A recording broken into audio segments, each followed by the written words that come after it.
Hey y'all, Infinite Enzo here from Knox Knife Mods, and today we are doing a first impressions video of the new for 2023 Case Backpocket in buffalo horn.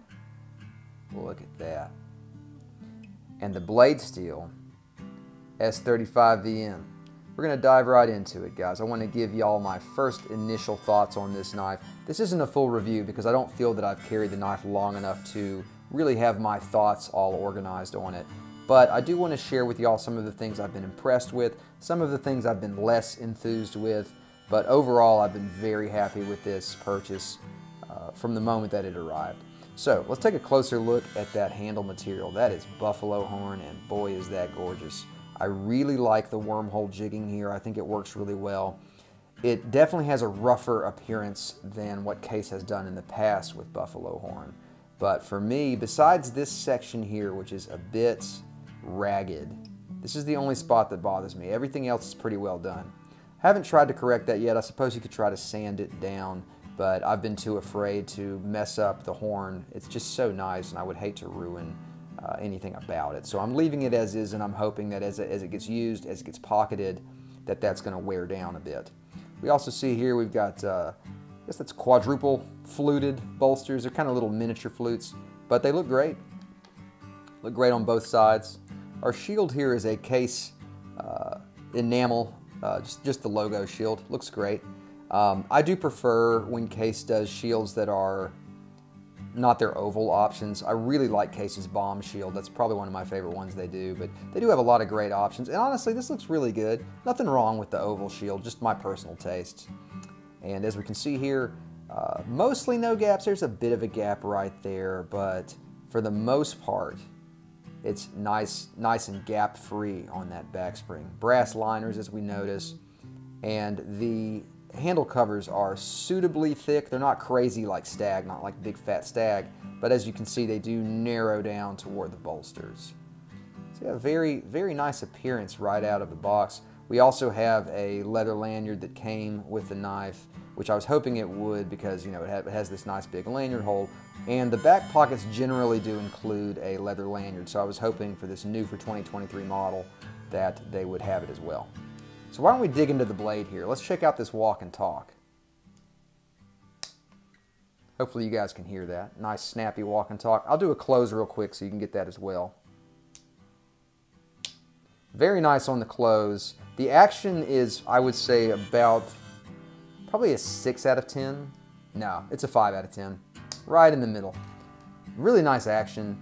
The back spring is very firm, which with Case, when they do half stops, generally their back springs are a little bit lighter, but nice firm back spring on this one. Now I think the biggest point of contention here, besides the powder steel, because I know a lot of purists are going to prefer Case's 420HC or their carbon steels, but we have an S35VN blade, and then we have a nail hole. I'll be honest with you guys, I'm less a fan of the nail hole. I think this knife would have been much more handsome if they had just gone with a traditional nail nick. I will say though that nail hole works really well. It's very easy to use, and the benefit of that I've noticed is that you're not limited to just grabbing it with your thumbnail. You can also use your offhand to pull it open this way. It's much easier than trying to do that with a nail nick.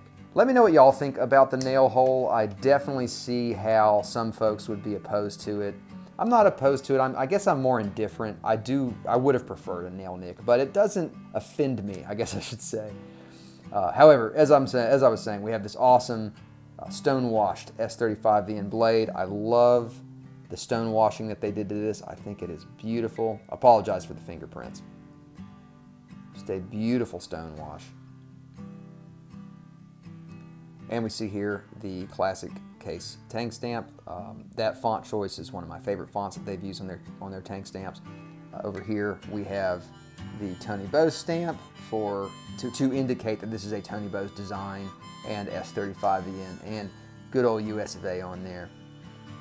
And yeah, this is, in my opinion, this knife, I think it's a really cool option if you appreciate a slip joint traditional knife. If that's your jam, I think that this is an excellent EDC option at the price that they're asking. It's very very fairly priced, I think. Considering that you've got buffalo horn on the covers and S35VN on the steel, I'm very pleased with it. Also the fact that it's a back pocket, which is one of Case's larger options. This is roughly a 3.5-inch blade, so it's kind of hard to argue with that. I'm not going to say it's exactly 3.5 inches, but it's in that ballpark. Very capable blade length. You can do a lot of work with a 3.5-inch blade. And that's really been my experience with it so far. I've been using this thing for everything.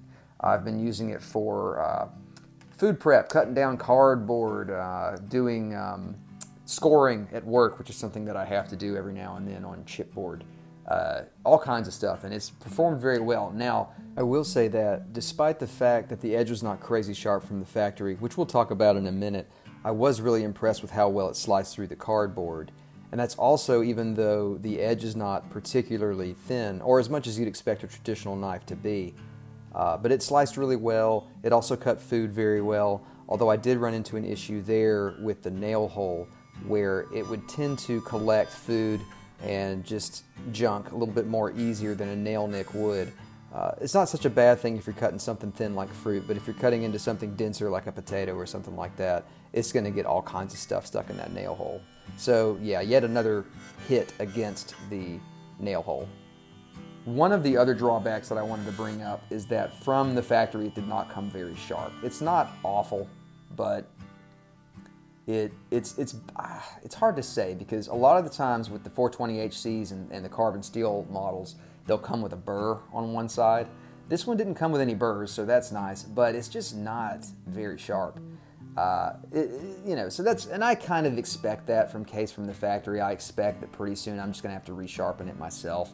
And that's what I plan to do here once I get the edge dull enough. But I definitely want to let y'all know you're not going to get it from the factory and be blown away by the sharpness of it. So that is one sort of niggle, I guess, in addition to this ragged section and the one little gap back here. But again, overall, I'm very pleased. There's no blade wobble. This thing is very firmly in place. No blade wobble at all, no blade flex. It's fantastic. Action's great, as I mentioned earlier, and walk and talk is nice. Everything about it's really well done overall. So I think those are about all my thoughts on it. I'm pretty sure I covered everything, and if there's anything that y'all want to know about it, feel free to ask me in the comments. If there's something that I didn't mention and you have a question about, I'd be more than happy to answer it for you. But yeah, thank you guys so much for joining us as we look at this new Case model for 2023.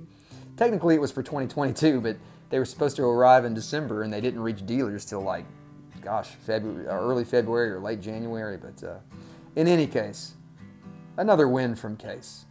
Very happy with this. And yeah, again, please throw y'all's thoughts down below and we will see you in the next video.